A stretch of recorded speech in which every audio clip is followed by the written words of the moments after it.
이번에는 생활 속에 유용한 건강 정보를 전해드리는 건강 플러스 시간입니다. 한림대 성심병원 가정의학과 박경희 교수와 함께합니다. 어서 오세요. 네, 안녕하세요. 네, 오늘은 어떤 이야기를 해볼까요? 네, 이제 오늘은 임신과 출산에 관련된 건강 생활에 대해서 좀 얘기를 하고자 합니다. 예. 사실 뭐 임신 중에만 조심을 해야 되는 게 아니라 그 전부터 이제 미리 조심을 하고 많이 생활 습관을 교정을 해야 되는 것들이 있기 때문에 그렇죠. 이제 그런 것들에 대해서 오늘 좀 알아볼까 합니다. 네, 사실 임신 중에는 평소보다 먹는 양이 늘어난다는 말을 참 많이 듣는데 네. 실제로 어느 정도로 섭취를 해야 좋은 건지 네. 잘 모르겠는데 이런 부분을 짚어주시죠. 네, 대개는 이제 임신했으니까 2사람 분량을 먹어야 된다고 많이 말씀하시면서 막 그 한 끼니당 계속 2그릇씩 식사를 하시거나 그런 경우가 그래야 있죠. 할 것만 같아요. 네. 근데 원래 그 정의대로 하자면 임신 중에는 평상시 먹던 것보다 약 150에서 300칼로리 정도의 열량을 조금 더 섭취하게끔 권장을 하고 있습니다. 얼만큼일까요? 대개는 밥 한 공기가 한 300칼로리 정도 되거든요. 그렇기 때문에 매 끼니당 300칼로리가 아니라 그리고 임신 초기에는 300칼로리보다 조금 더 적게 섭취를 하는 게 좋습니다. 그렇기 때문에 뭐 150칼로리, 후반부로 갈수록 300칼로리 정도인데 네네. 그렇기 때문에 하루에 그 밥 한 공기 정도 더 드시는 그런 정도가 되겠습니다. 갈수록. 네네. 네. 그래서 초기에는 사실 입덧을 많이 하기 때문에 잘 못 먹는 경우가 많지만 임신 중기로 가면 음식을 오히려 너무 많이 먹기 때문에 체중이 늘어서 고생을 하는 경우도 있는데요. 사실 무조건 먹는 양을 늘리기보다는 우리가 먹는 내용이 상당히 중요하기 때문에 각종 영양소가 골고루 들어가게끔 해서 영양소 균형을 맞춰서 잘 먹게끔 해주는 것이 이제 중요하고요. 임신으로 인해서 섭취를 평소보다 많이 하는 것이 권장되는 영양 성분이 있습니다. 대표적인 것으로는 섬유질이라던가 철분 그리고 칼슘입니다. 우리가 임신 중에는 변비가 많이 생기는 경우가 있어요. 그래서 변비를 예방하기 위해서라도 우리가 섬유질이 많은 채소라던가 과일 같은 것 그리고 정제하지 않은 통곡식, 현미나 이런 것들을 많이 먹는 게 좋고요. 네네. 그리고 이런 그 식품들은 그 각종 비타민이나 미네랄도 많이 포함되어 있기 때문에 건강상에 좋은 점이 다른 데도 많이 있습니다. 그리고 철분 같은 경우는 살코기나 시금치 그리고 콩류에 많이 포함되어 있고요. 칼슘 같은 경우는 많이 아시겠지만 각종 유제품이나 뼈째 먹는 생선이나 브로콜리 같은 그런 그 녹색 채소에도 많이 포함되어 있기 때문에 음식을 다양하게 드시는 것이 좋습니다. 네, 뭐 좋은 음식들 알아봤는데 그러면 피해야 될 음식도 있잖아요. 뭐가 있을까요? 네. 가장 대표적인 것은 술이죠. 그러니까 알코올 섭취는 금하는 게 좋고요. 예. 식품은 아니지만 담배는 당연히 반드시 그렇겠죠. 끊어야 됩니다. 그것 이외에도 우리가 흔히 먹는 것 중에 카페인이 있는데요. 커피 많이 드시잖아요. 네. 카페인 같은 경우는 임산부는 하루에 200mg 이하로 카페인을 섭취하게 권장을 하고 있습니다. 사실 각종 음료수라던가 에너지 드링크 그리고 각종 초콜릿이나 이런 것에도 카페인이 많이 함유되어 있는 것을 명심을 하셔야 되는데요.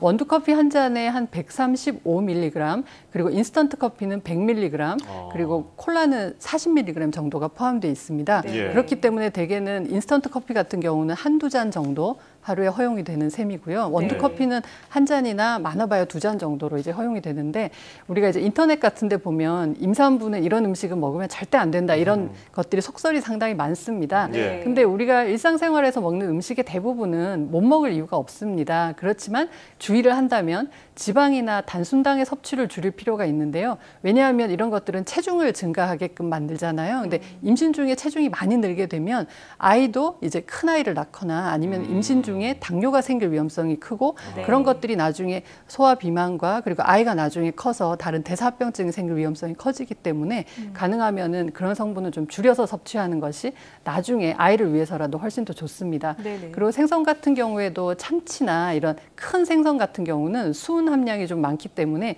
임산부는 섭취를 좀 줄이는 것이 좋겠고요. 난로 된 음식 같은 경우 예전에 이제 어른들이 난로 된 음식은 임신 때 먹지 마라 이렇게 말씀을 하시는 이유가 네. 그 음식이 안 좋아서 그런 게 아니라 그런 걸 먹다 보면 우리가 식중독이라던가 세균 감염 때문에 문제가 되는 거거든요. 예. 그래서 회를 못 먹을 이유는 없는데 아주 잘 조리가 된 회는 먹을 수 있지만 이제 회에 들어있는 생선회에 있는 기생충이라던가 세균으로 인한 식중독 때문에 이제 그런 얘기가 나오는 겁니다. 네. 네, 정말 조심해야 될 음식이 꽤 많고 아까 초콜릿이나 에너지 드링크에 대해서도 네, 카페인이 거기 조심을 들어있거든요. 해야 된다는 거 잘 몰랐는데 네. 그렇군요. 그리고 임신 초기에는 안정을 취해야 된다는 얘기를 참 네. 많이 하잖아요. 근데 안정을 취하기 위해서는 그럼 운동은 하지 말아야 될까요? 네. 이게 좀 걱정이 돼요. 네. 좀 몸이 비대해지진 네, 않을까. 옛날에는 이제 임신하면 무조건 안정을 취하고 움직이면 안 된다 이렇게 옛날 어른들은 말씀을 많이 하셨어요. 그렇지만 이제 그 많은 연구들을 해보니까 오히려 임신 기간 동안 너무 움직이지 않아서 체중이 증가하거나 그렇게 되게 되면 이제 그런 것들이 임신성 당뇨라든가 많은 문제들을 가지고 오기 때문에 네. 임신 중기 이후로는 충분히 활동하는데 전혀 문제가 없다라고 많이 권장을 하고 있습니다. 네. 예. 그래서 해외 연구에서도 보면 임신 중에 중간 정도 강도의 운동을 한 경우에는 임신성 당뇨병 위험이 30% 정도 감소하고요. 임신 중에 과도한 체중 증가를 막을 수 있다는 결과를 발표한 적이 있습니다. 하지만 이제 운동의 종류를 선택할 때는 조금 신중을 기할 필요가 있는데요.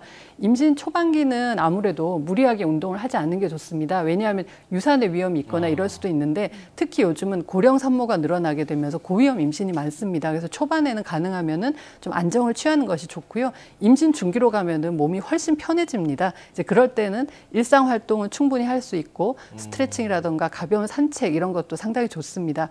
그렇지만 이제 임신기에는 우리가 많은 근육들이 이완이 되거든요. 그러니까 이제 생리적으로 그런 변화가 생깁니다. 그런데 그런 상태에서 무리하게 체중이 많이 실리거나 힘을 많이 쓰는 운동을 하게 되면 근육에 손상이 갈 수 있으니까 주의를 하셔야 되고요. 네네. 그리고 무거운 물건을 들고 하거나 이렇게 하는 운동처럼 보갑이 많이 올라가는 운동 역시 좀 피하는 게 좋겠습니다.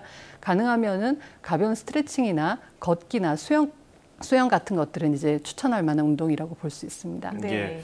자, 남편분들도 유익 있게 들으셔야 될 것 같아요. 이런 내용들. 네, 네. 자, 그런가 하면 요즘에 메르스 때문에 난리가 났는데 얼마 전에 또 임신부가 메르스 걸렸다가 네. 다행히 음성 판정을 받고 남자아이를 네. 순사를 했는데 이 임신분들 아이가 아플까 봐 약도 못 먹잖아요. 네. 그래서 그냥 끙끙 앓는 경우가 있는데 이 약 어떻게 조심해야 될까요? 네, 사실 이제 임신하면 절대 약은 먹으면 안 된다 이제 이런 생각들을 하셔서 사실 병을 키우는 경우가 많습니다. 그렇지만 약들 중에 물론 임신 중에 절대 먹으면 안 되는 약도 있지만 임신 중에 안전하게 먹을 수 있는 약들이 있습니다. 그래서 네. 감기를 묵혀놨다가 폐렴이 되거나 방광염을 묵혀서 신우신염이 생기거나 이런 경우가 있어서 오히려 더 큰 문제를 가지고 올 수 있기 때문에 네네. 이제 가벼운 증상이라도 반드시 병원에 가서 치료를 받으시는 게 좋고요.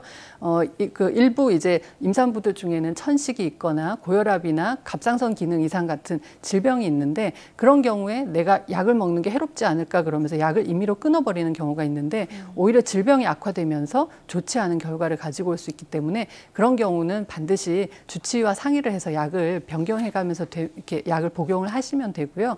또 한 가지 중요한 것은 우리가 예방 접종을 하는 건데요. 네네. 사실 임신 전에 미리 예방 접종을 다 해두는 게 가장 좋습니다. 그렇지만 이제 임신을 하고서도 독감이라든가 이런 게 유행을 하면 예방 접종을 해야 되는데 임신 중에도요? 네, 사실 독감이라던가 뭐 간염 예방 주사 같은 경우는 임신 중에도 안전하게 맞을 수 있기 때문에 전혀 크게 걱정하지 않으셔도 되고요. 다만 풍진 같은 경우는 임신 전에 예방 접종을 하셔야 되고 이게 태아 기형의 위험이 있기 때문에 가능하면 예방 접종하고 한 달 이상은 피임을 하는 것이 좋습니다. 네, 그렇군요. 그러니까 임신 중에 먹을 수 있는 약과 없는 약이 있고 맞을 네. 수 있는 주사와 없는 주사가 있기 때문에 네, 네. 너무 그냥 배격하는 건 아니군요. 네, 아플 때는 반드시 해당되는 질병을 치료를 하셔야 됩니다. 네, 잘 알겠습니다. 그리고 건강하게 아이를 출산하고 나서 네. 그리고 나서 체중 회복이 참 중요한데 체중 회복에 대해서 간단하게만 아주 짧게 짚어주시겠습니까? 네, 사실 대개 한 10kg 정도 체중이 증가를 하게 되는데 이제 아이를 낳고 난 다음에 다 빠지지는 않거든요. 근데 대개는 한 3개월에서 6개월 지나면은 원래 체중으로 회복되는 게 정상입니다. 예. 근데 대개는 우리나라에서는 이제 산후조리를 많이 하시기 때문에 움직임이 네네. 적어지는데 가능하면은 조금 몸이 추스려질 때부터는 가벼운 스트레칭을 하시는 게 좋고요. 그리고 한 임신 3개월에서 6개월 이후부터는 충분히 야외 활동이 가능하고 신체 활동이 가능하기 때문에 유산소 운동이나 복근 강화 운동을 해주시면 좋습니다. 예, 알겠습니다. 자, 임신 전에 건강한 몸 상태를 유지하는 것도 중요할 것 같은데 특히 운동하는 습관이 출산 뒤에 그리고 산후 우울증, 비만 예방하는 데 도움이 된다고 하니까 참고하시길 바랍니다. 자, 지금까지 한림대 성심병원 가정의학과 박경희 교수였습니다. 오늘 고맙습니다.